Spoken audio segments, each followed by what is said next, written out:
Hi there, welcome back if you join me from my Eileen Warnos video, or if you're just new here because of the notoriety of the person's name. Hi, I apologise for being so dressed down. I live in Scotland, it's very cold. I'm making this video in December, so yeah. That all being said, let's press on with what the title says. So a couple of things I'm going to point out is most people are almost certainly new to my channel. It's a very new channel. I'm not going to replay everything that the West did in a typical true crime type channel. The West are probably some of the most infamous serial killers in the United Kingdom.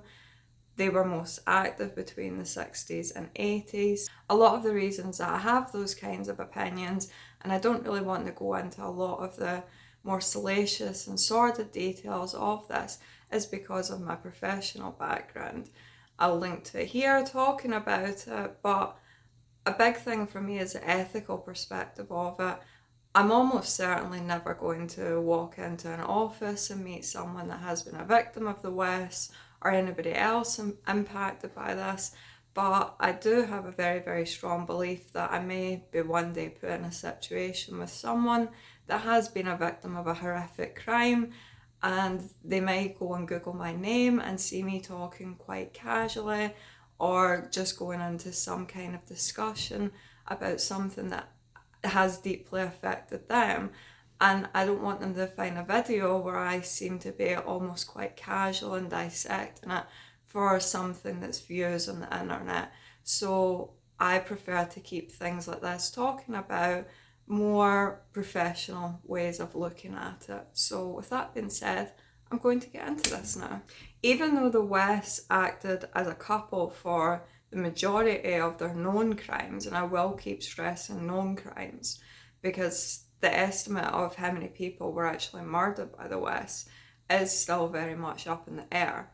There is a lot of suspicion, very credible suspicion, that there were more women that were murdered by Fred and Rose West. The West did operate very much as a couple, but for the purpose of this and looking at it from a criminological perspective, in this video alone, I'm just going to concentrate on Fred West. Originally, I did start this wanting to talk about both of them as a couple, but what I started writing out in my notes seemed to centre primarily on Fred. Rose West, however, I think is someone that is quite fascinating criminologically, and I would like to do a separate video just talking about Rose West. So I'm going to just concentrate solely on Fred. I think this video will end up being a lot shorter than my video on Eileen as a result, and I think it would probably be a lot more accessible to more people. I'm also very much going to prefix this by saying to people, you must bear in mind anything that I say about Fred West in terms of statements and allegations that he makes, especially pertaining to his childhood and things you may have read in the media about Fred West.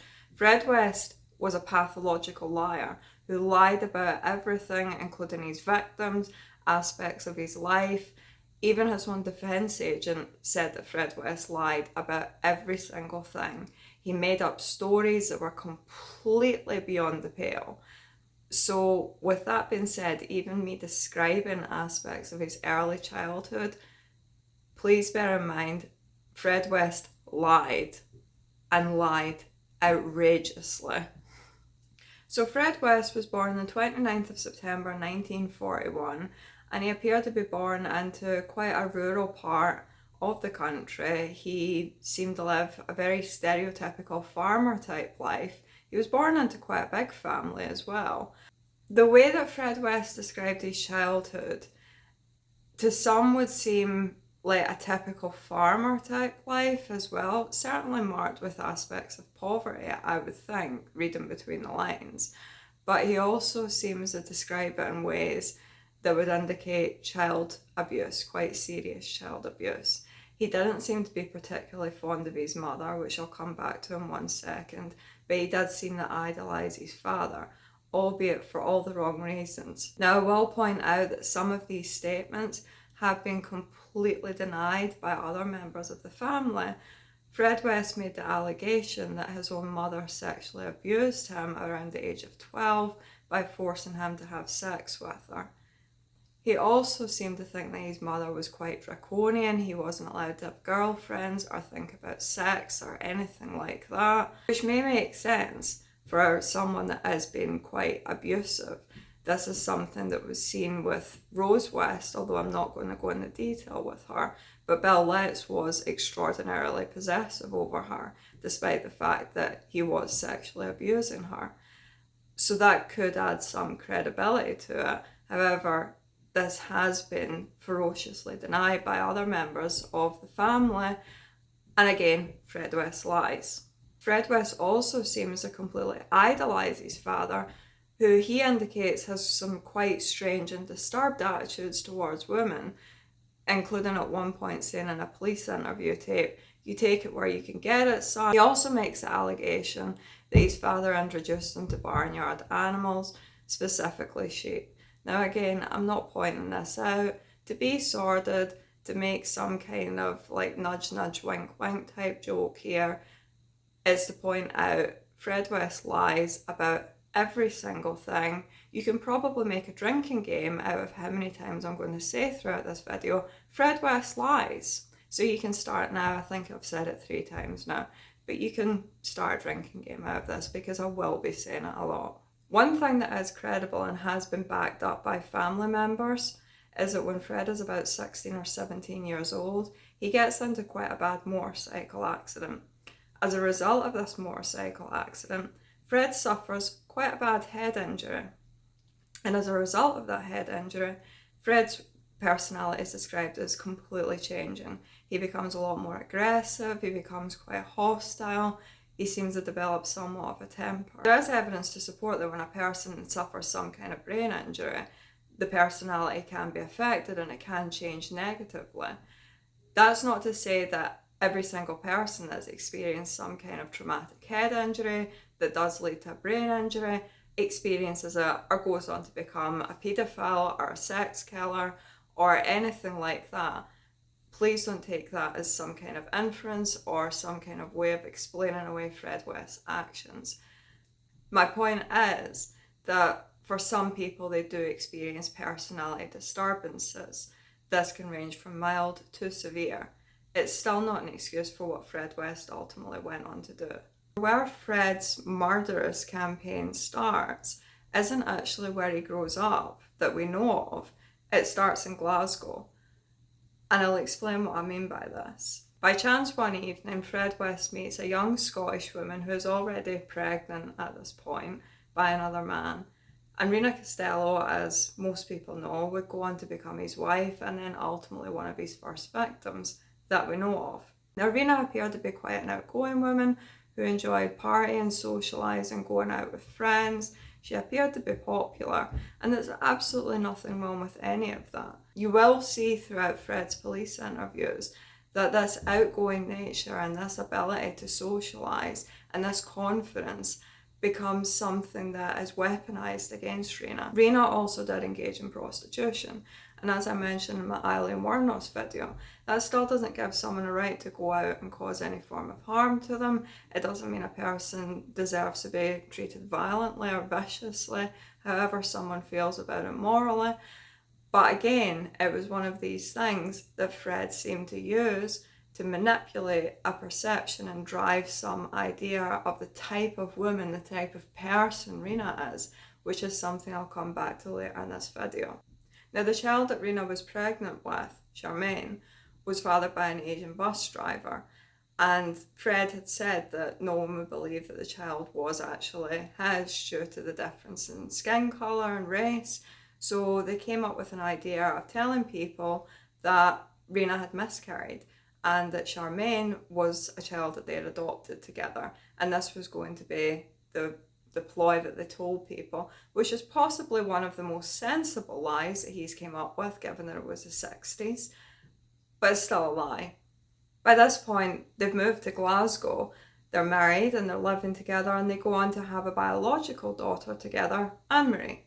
The marriage is not described as being happy on either side. Fred was known to be extremely violent towards Rena. There was infidelity on both sides, although it only seemed to be fine when it was Fred that was out cheating on her. Rena was having an affair with a Scottish guy at this point, although Fred again would portray it as this was just another symptom of her prostitution. Rena actually did seem to be quite happily involved with a Scottish guy that she was actually planning on leaving Fred for at one point and taking the kids to be with them. I'm not naming this guy because a lot of years have gone by and he might just simply have wanted to forget all about it. If you've got an ear for Scottish accents, you can probably tell I'm from Glasgow as well. So I'm very much of the opinion that this guy may have gotten to a stage in his life where he's possibly a granddad. It was a long time ago. He just wants to move on with his life. But he was quoted as saying that Fred West was extraordinarily violent towards Rena. He'd gotten into physical fights with them several times, not just once. One thing he also did say about Fred West is that he never seemed too shy about putting his hands on a woman because Rena was always covered in bruises. But when it came to getting into a fight with a man or standing up to a man, he suddenly seemed to basically just turn and run away, which probably says a lot about the type of person Fred West is. Now, while they were living together in this extremely unhappy marriage by the sounds of it, Fred West operated an ice cream van that went across various parts of the city. When people tend to report on it, they talk about it operating in the Gorbals. And the Gorbals at that point in time was an extremely rough and rundown part of Glasgow. And I'm going to explain this to you as a Glaswegian. This is the Gorbals now, and this was the Gorbals then. I have family that lived in that neck of the woods at this point in time, and it was an area that suffered extreme levels of deprivation. So when I read this, it really fascinated me on a level that is probably a little bit sad, but there was things about it that just didn't really make sense from stuff that I'd heard from like my grandma and stuff growing up. They never mentioned anything to do with Fred West or anything like that, but it didn't make sense to me. I'll explain what I mean in 1 second. So Fred West originally fled Glasgow, quote unquote, because he hit and killed a 4-year-old boy with his ice cream van, and it was ruled an accident, but he was terrified of what the locals would do to him. And I thought that seemed really strange.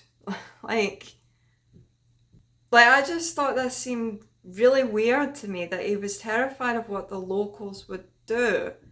And maybe this is just because I'm from Glasgow and it didn't really make a lot of sense. I can get being emotionally invested, I can get people reacting angrily in a small estate, a small council estate, and especially in an area that was so run down at that point in time. But I don't get why you think it would have reacted with that kind of violence. And it did turn out to be an extremely violent affair. Because it annoyed me that much, I went and looked into it, because like I said, a little bit sad. So there's conflicting reports about the precise age of this boy. He was either 3 or 4, and his name was Henry Feeney, and he was hit and killed instantly by Fred West's van. However, how he got into that position is subject to conjecture, basically. Some reports have said that Fred West had told him that he had a present and to wait in a certain location for him in this cul-de-sac. And other reports had said that he'd lost a ball behind a hedge. But either way, Fred West reversed his van into him. But the point I'm making is at all points, Fred West was aware that that child was there and still reversed his van, which, in a cul-de-sac, which doesn't really make a lot of sense to me. Because why would you reverse a van an ice cream van, which I'll post pictures of if you've never seen like a Scottish ice cream van? Why would you do that if you knew that there was a toddler or a young child running about? So again, I looked into this, and as it turns out, there are 2 Scottish people who have become relatively famous in their fields, who were living in the relative areas at the time, and actually had interactions with Fred West at different periods in their lives. One of them is a Scottish author called Colin McFarlane, who had had interactions with him as a child. And he had described playing this stupid little game that kids would play at that point, where they would grab onto the back of moving cars or lorries or vans and things like that. Part of this game would involve basically trying to see how long they could hold onto the car for. I don't know, maybe it was just a game that people played in the 60s. I don't know, like, if that was something that you enjoyed, like, each to their own. But it's obviously a really dangerous game to play. Like, you could get killed playing it, and a normal driver would stop the car as soon as they felt someone grabbing onto it. If you were driving maybe a larger type of vehicle, like a lorry or a van, where you wouldn't necessarily feel it in the cab, you would still continue at a regular speed. So none of what I'm about to say will make sense to you. So Colin, as a kid, is out playing this stupid little game with his friends, and he jumps in the back of Fred West's ice cream van thinking it's just going to be a laugh with his mates, whatever. And rather than either stopping because he's aware that the kid is in the back of his van, or continuing at a normal speed because he's completely oblivious to the kid being on his van, Fred West speeds up.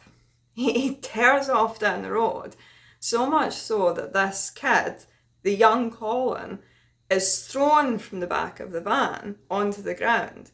And then he stops and gets out of the van. And Fred West thinks this is all funny.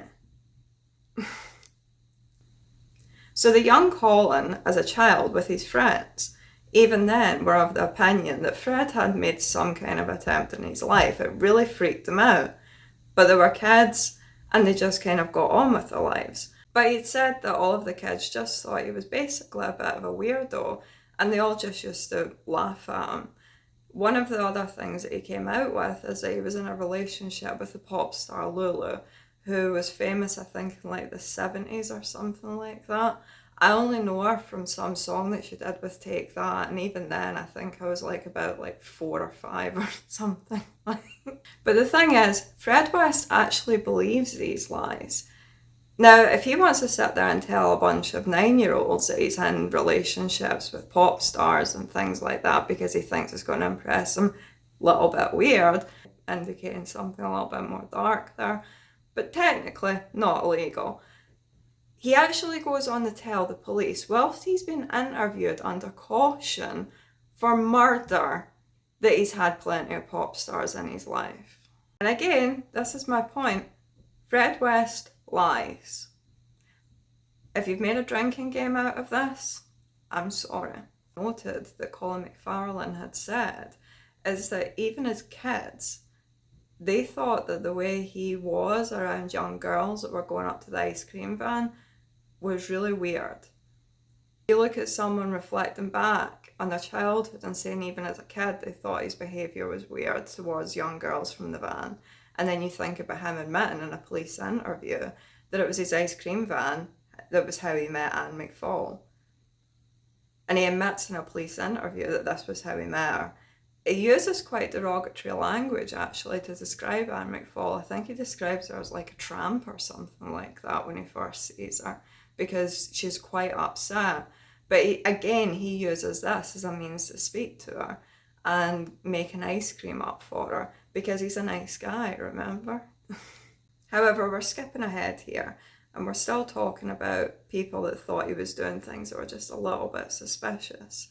At the time, Fred West had an allotment in another part of the city, which wouldn't have been that unusual. There's nothing wrong with having an allotment. And again, I'll put up some pictures that show what inner city Glasgow was like at the time. It would have been difficult for people to have access to gardens and things like that. That was a common part of living in certain parts of Glasgow at that point. There was a lot of deprivation that people went through. Not everybody had a lot of money. There were people that were really, really poor. So I can imagine that if someone had some kind of agricultural background, as Fred did, he did come from a farming type environment. If you had a little bit of disposable income and you had access to an allotment and you could grow your own food, that was a brilliant trait to have. That was a brilliant quality to have. But people that were working in the allotment saw Fred West working in his, and they saw that he was just planting potatoes at one part of the field or the area that you would be growing in. And they noticed that another part was always well turned, it was always well dug. But beyond that, he wasn't doing anything with it. And again, like I said, people didn't have access to gardens that readily. Even now in various cities across the UK, not just Glasgow, there are waiting lists for people trying to get allotments. So for someone to have an allotment and to just leave it sitting there and not doing anything with it is a little bit peculiar, to tell you the truth. So he got asked by one of his neighbours, Fred, why aren't you doing anything with that? And Fred's response to it was that he was keeping that part of his allotment for something special, but he never actually explained what the something special was. It's emerged since everything happened with the Fred and Rose West case that in the time frame that Fred West was living in Glasgow, 4 women that were matching his victim profile went missing in Glasgow and they've never been accounted for.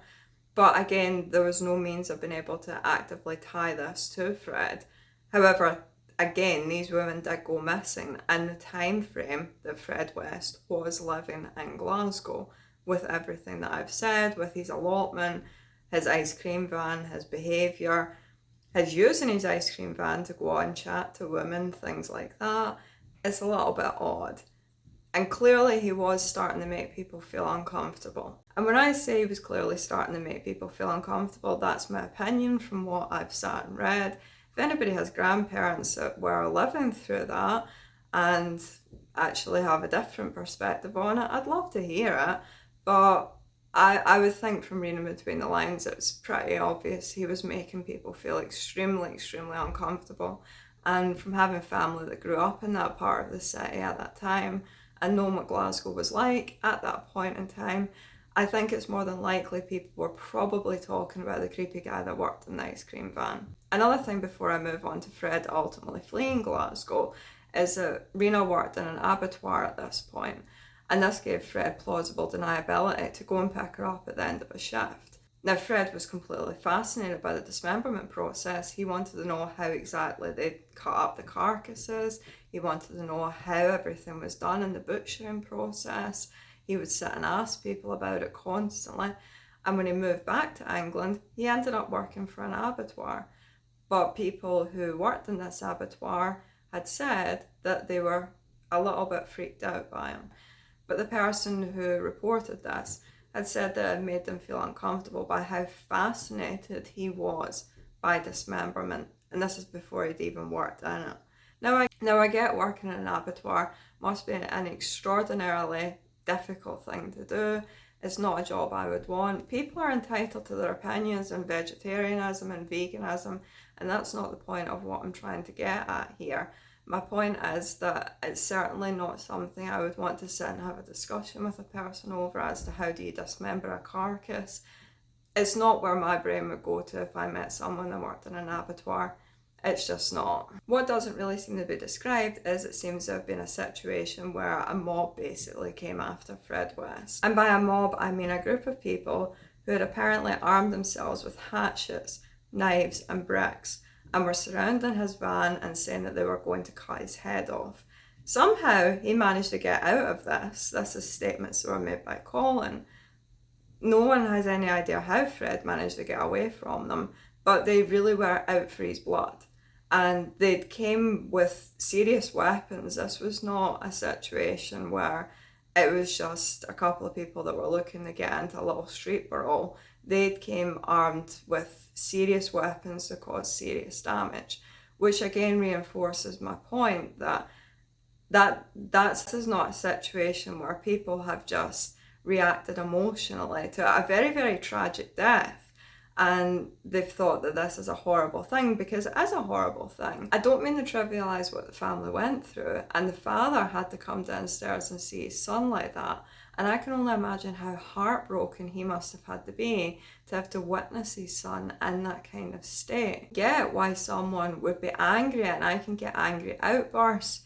What I don't get is how a mob would form that quickly and arm themselves like that, unless there was other rumours and other discussion and people have been talking around certain estates and phone calls were being made. Why would a mob manage to get together that quickly and be that out for blood if there wasn't something else going on and there weren't other feelings that had been bubbling up and this had just been the breaking point for them, because there was obviously a lot more that was going on, and the death of Henry was the catalyst. That, however, was the end of Fred's time in Glasgow, because it sounds like the locals really did want to kill him, and the story's always been kind of played off as though he accidentally hit a little boy and the locals were just a bunch of savages that wanted to kill him, and it sounds like there probably was a lot more going on than people want to think about. So yeah. Now again, I don't want to distract from this video by talking about Rose West or going into detail about them as a couple, but it's very, very hard to not mention them both. The British media was utterly fascinated at points by how sordid their sex lives actually were. And there is certainly an element of that, and there is also an element of how the British media particularly was in the 90s, and to some degree still is. If you take out of the equation that the West were engaging in serious child sexual abuse of their own children, prostitution, and serial killing, the West were living quite an unconventional life anyway. And there is an argument to be made that if they weren't, engaging in the things that I've just mentioned, they were living a relatively unconventional lifestyle.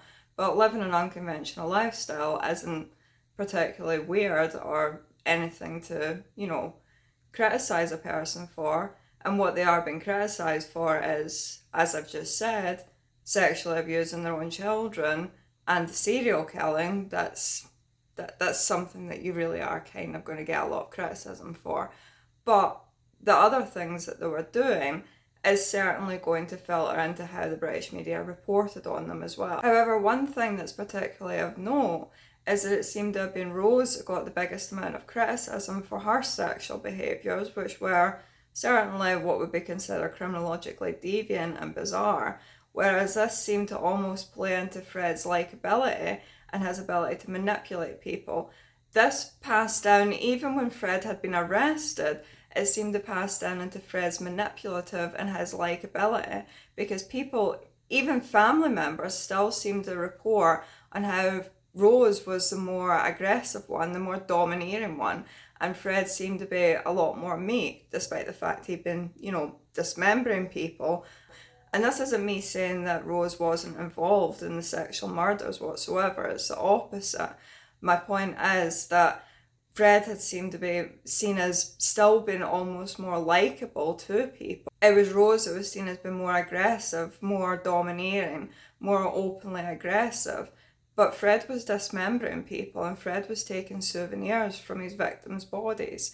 Fred was being quite openly sexually aggressive towards people. There was a report from one survivor that shortly before he raped her, he begged her not to tell Rose that he was about to rape her, because he seemed to feel more guilt that Rose would find out about. This has nothing to do with feeling remorse for the fact he's about to rape someone. This is a man that is manipulating a situation in order to have someone feel bad for him, and some idea that he might be somehow caught cheating in a situation. But what he's just done is kidnapped a woman that had trusted him at one point, put her through a horrific sexual attack, and is now continuing that, and then still continuing to emotionally manipulate her in a situation that is just completely cruel beyond words.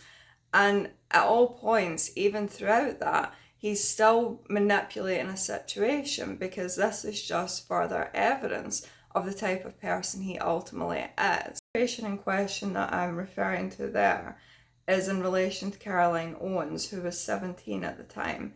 She was kidnapped and put through a horrific sexual attack by the couple after she had originally been recruited by them to work in a nanny position. They made her feel so uncomfortable in the couple of days or weeks that she had been there that she politely told them that she didn't want to work for them anymore and was just going to leave. As a result of that, they found out where she would go and hitchhike and came up with some ruse that they just wanted to apologise to her in order to get her to go into the car with them. And while she had gotten into the car, Fred West then beat her unconscious.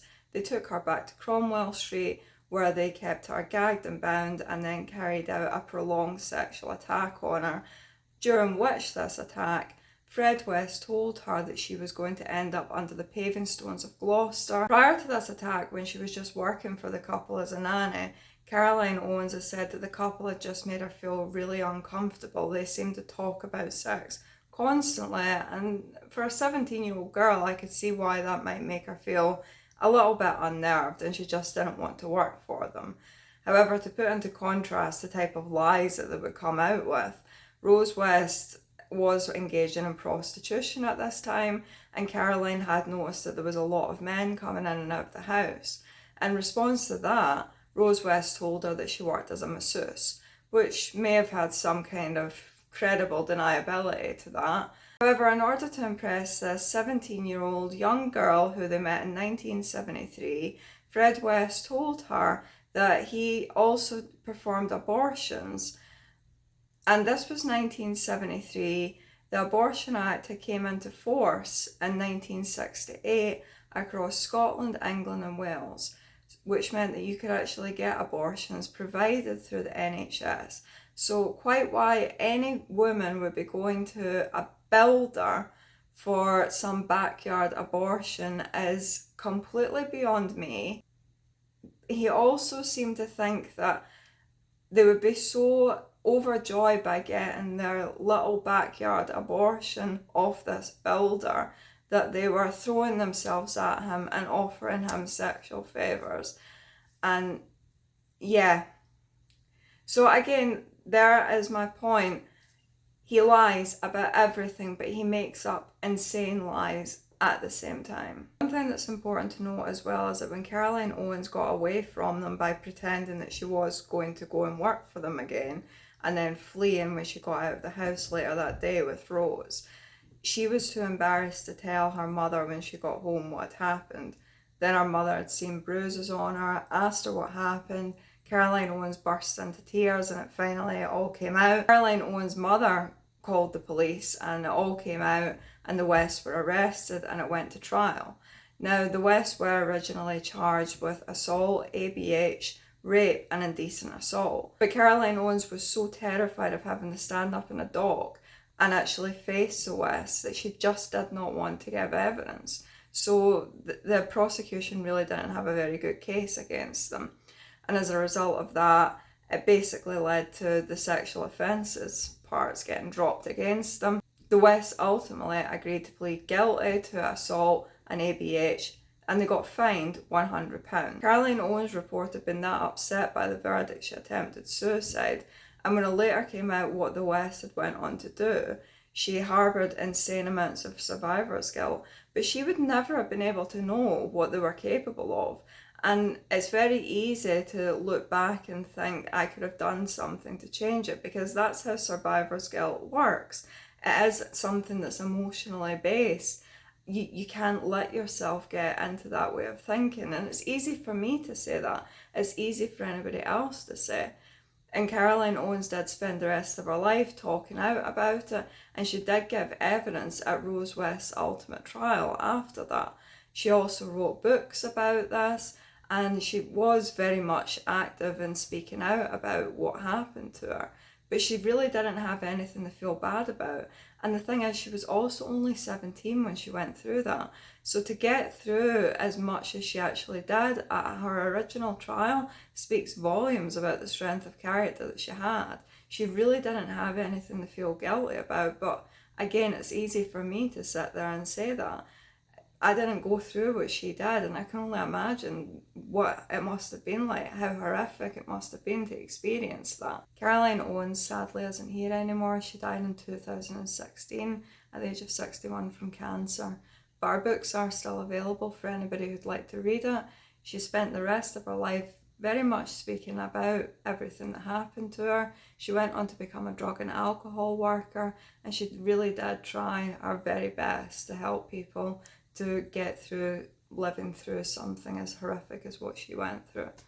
The reason why I'm bringing up the Caroline Owens event is to highlight how little remorse Fred West went on to have, because within 3 months of this happening, This is when they committed their first murder as a couple. I'm not going to go into detail describing each and every one of the murders. It's well noted that the West pretty much went into what could be best described as a short spree, where they murdered in very, very quick succession within a very, very short space of time. And a lot of people do tend to be of the opinion that there most likely was other murders, and they most likely did use other locations. However, for the ferocity that they murdered at, the victim demographic, it does not really seem likely that they would have just stopped that quickly. It really would seem to indicate that there most likely were other victims, but the police have not yet managed to find any other victims, which is something that I will come back to towards the end of this video. As well as the murders, Fred West had been engaging in serious and repeated rapes of his biological daughters, who he considered to be his property that he could do as he saw fit with. He went as far as having the opinion that it was somehow a father's right to quote unquote break his daughters in, which is absolutely repugnant. And it was an investigation into child sexual abuse and rape of his own daughters that would lead to the horrors of Cromwell Street being uncovered. This was in relation to a family joke that Heather West, who had been missing for some time, was buried under the patio. When the children had been removed from the family home and taken into care as a result of an investigation into child sexual abuse, the children had made reports to social workers that the parents had made this joke about Heather West, who hadn't been seen in some time. And they had said that the parents had made a joke about her being under the patio, which isn't really a joke, doesn't really make a lot of sense. And it came down to one police officer in question, a young detective constable, Hazel Savage, who thought it really didn't make a lot of sense. Two things were happening at this point. The children were too terrified of their parents to make any kind of witness testimony in regards to rape and sexual assault, which was happening in the family home. But the police had become completely suspicious in regards to Heather West's disappearance and not being able to account for her. So that launched another investigation, primarily driven at the time by DC Hazel Savage. There were discussions that Heather West potentially was going to go to the police about her parents, but even then, they still made the choice to go on and murder her as a result of this. When Heather West disappeared, the children were told upon their return home from school that she'd just got a job in another part of the country and left without saying goodbye. And the parents even went as far as pretending that they got phone calls from her and things like that. It created massive psychiatric trauma for at least two of the children, who believed that they had somehow witnessed their sister being murdered or been involved in covering up their sister's murder, which is something I'll come back to. They created this lie that Heather was somehow a lesbian and had run off with a partner, and that was why they created this lie, which makes no sense whatsoever, as Rose was engaging in threesomes with Fred West with other women. So why somehow they would have a problem with Heather being a lesbian, which this lie makes no sense whatsoever, because Fred and Rose West were having threesomes with other women. So why they would somehow have a problem with Heather West being a lesbian and having a normal relationship with another woman, so much so that they would have to send her away and give her money to go and live in another part of the country, makes absolutely no sense at all. However, Fred West's other daughters have said that whenever he tried to sexually assault them and they pushed him off him, he would then accuse them of being lesbians because they didn't want to be raped by their own dad.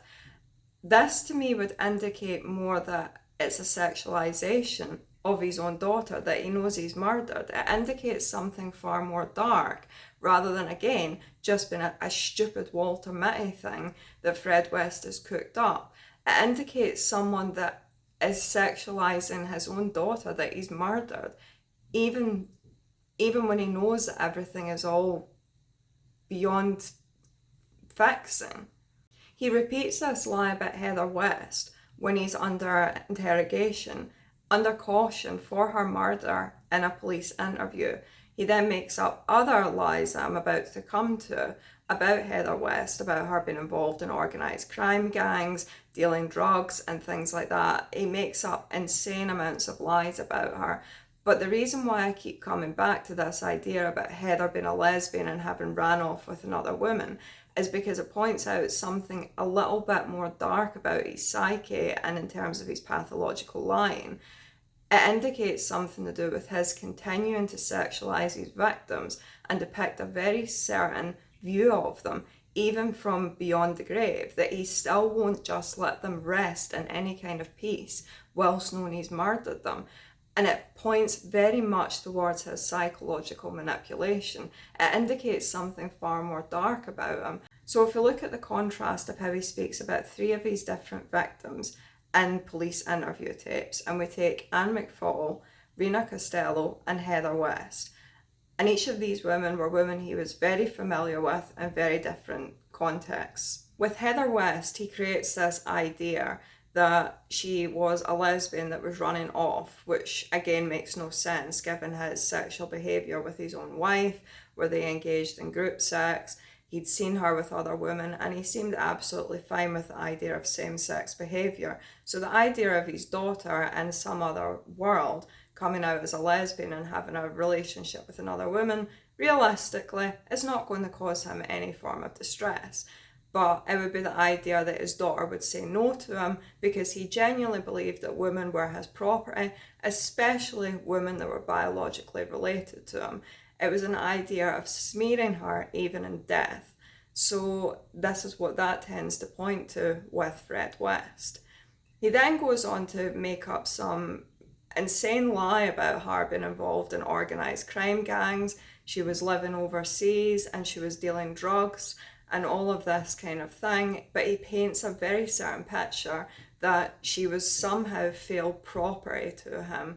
This is ultimately what Fred West is getting at, that she has failed as a piece of property. But he continues with this lesbian allegation, whether or not people realise it, to sexualise his own daughter, who is a murder victim that he has brutalised for her entire life from beyond the grave. So he sits there in a police interview getting off on what he is talking about. With Rena Costello, he goes to great lengths to depict her as someone who likes to drink. He goes on to make statements about when she gets a drink in her, and he consistently mentions her love of drinking.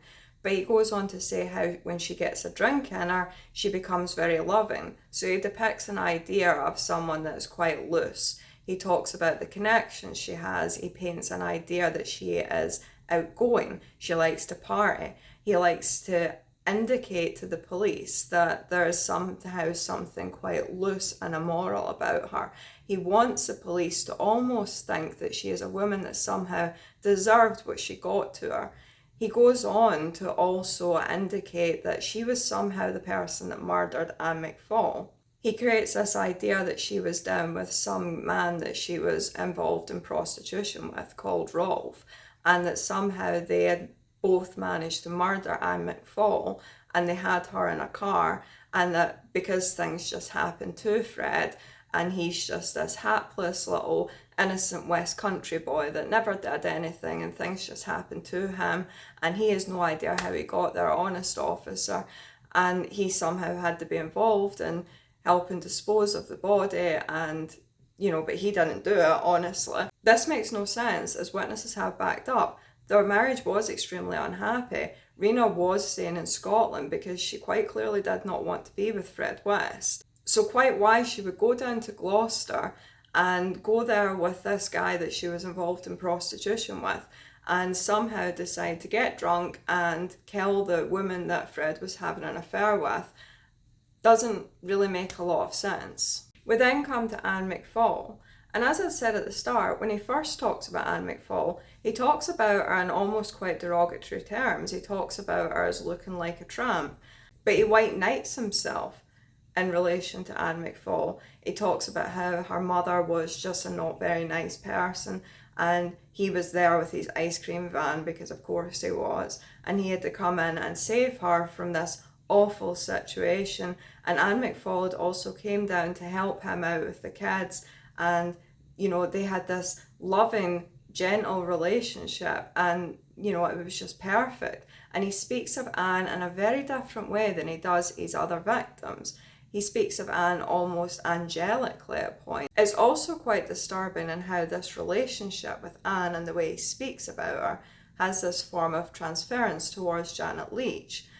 But this, again, seems to be more a form of psychological manipulation, which I'm about to explain. He doesn't want to admit to the murder of Anne McFall because that was obviously Rena, it was someone else, and he would never have done that. In fact, he goes as far as saying that Anne McFall left him. He murdered her, she didn't leave him. But in discussing the murder of Anne McFall, he then starts talking a lot about being haunted by ghosts. He does this in relation to talking about Rena Costello as well, but he really starts doing this in relation to Anne McFall, and he describes Anne McFall as coming to see him whilst dressed in this long white dress, because again, he wants to portray the idea of Anne McFall as being angelic to him. Again, this isn't a slight on Anne McFall whatsoever. It's to highlight his manipulation and his use of psychological manipulation, particularly in terms of Janet Leach. Now, Janet Leach was an appropriate adult that was assigned to Fred West because Fred West had literacy difficulties. And there is a physical similarity between Anne McFall and Janet Leach. Fred West actually goes as far as telling Janet Leach this. And I do want to prefix this by saying that Janet Leach had had no kind of training in dealing with people that engaged in the level of criminality that Fred West was engaging in. And by that, I don't mean engaging with people that were serial killers. I do mean just quite serious crime. Up until this point in her volunteering, Janet Leach had primarily dealt with kids that had been arrested by the police and was solely just there to help them understand their rights when they'd been arrested. I don't think at this point in time Janet Leach had ever actually been involved with anybody that had been up for any kind of serious crime, let alone even just one murder. Fred West at this point was looking at, I think at that point, 3 charges of murder, even though it ultimately was going up to 12. There's been a lot of criticism of Janet Leach. At one point she went on and she sold her story to a British tabloid. But one thing I do want to stress is Janet Leach had no formal training in order to know how to adequately deal with a person who is highly psychologically manipulative and very, very skilled at knowing how to push people's buttons, mainly due to various clinical issues that are there. Part of the reason why I have went into detail describing Fred's pathological lying, his utter lack of remorse, and his using people for his own pleasure, not even just in terms of murder, is because Fred took great delight in taking every opportunity he could to frustrate the police in terms of their investigation. He would make admissions, then he would recant them, then he would admit to it again. And at one point, he then put Janet in a position where she would be the only person he would confide his details in, and he would do it in really childish ways as well. And again, stressing the fact that Janet Leach had no training whatsoever. She had to sit and listen to over 400 hours of him going into graphic detail, confessing to the sexual abuse of his own children and his serial killing. And he would also come up with these theories. He would sit there and tell her about how he worked with another group of men that was called the Cult, and they were a bunch of quote unquote sexual deviants that kept women in a barn. And Janet had no idea of knowing whether or not this was true, or it was just another one of Fred's fantasies, because some of the things that he actually did tell Janet had actually turned out to be true, and it did lead to the discovery of bodies at Cromwell Street. Janet had said that she felt like if she could only manage to get more information out of him, then it would lead to the discovery of more victims and it would give closure to the families. And she, again, felt extremely guilty that when he finally ended up hanging himself in his cell, that she had somehow failed, that it haunted her, and she had to live with all the things that he had told her, and she would never know whether or not it was true or not. And again, this is just another manifestation of Fred West's psychological manipulation. It was all just a way of being able to harness some form of power over another person. And he probably enjoyed having this little game that he could play with Janet Leach. You have to remember, at this point in his life, Fred West was sitting in prison and he was staring down at the very least 9 life sentences. He knew that he was never going to get out of prison. So he had no other way and no other outlet for his sadism. At this point, the only person he could have any kind of sadistic torture over was Janet Leach. And this was another outlet for him, that he could sit and toy with a person. And this is how he manifested it. If he could sit there and relive this and go through this by toying with another person, he was going to take it, because this is the type of person Fred West ultimately was. So he would most likely tell Janet Leach things that were true in order to lead to the uncovery of bodies. But he would also come up with things that most likely weren't true, because at the end of the day, it all came down to power and control for Fred West. So if he would leave someone haunted with this, because he knew that he was causing some kind of cruelty to a person, he knew he was causing some kind of psychiatric trauma, that didn't bother him, because this is what he is. In terms of the criticism of Janet Leach, I don't think that's fair or well merited, because in my opinion, as I've said, I think the only thing Janet Leach did wrong was being a little bit naive. And again, how would she know any better if she never had had the training to deal with people like that? Fred West knew he was going to end up in prison. He'd already been in prison. He knew the type of people he would deal with in prison. So where was he going to get his little bit of sadistic fun from?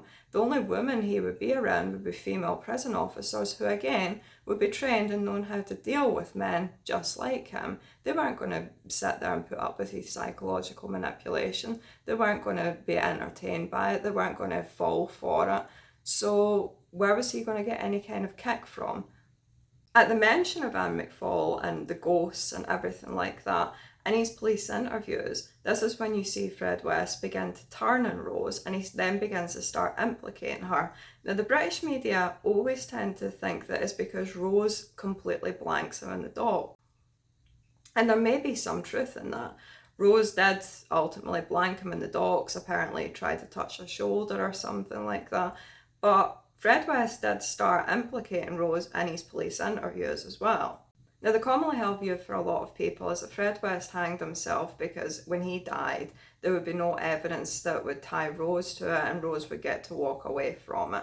And that's what a lot of people tend to believe. I don't believe that. Fred West implicated his own wife in police interviews, even though Fred West, as I've said, was a notorious fantasist and pathological liar that would have never had any credibility, even if he'd fully turned on his wife and the police had, in some bizarre world, decided to use him as a witness.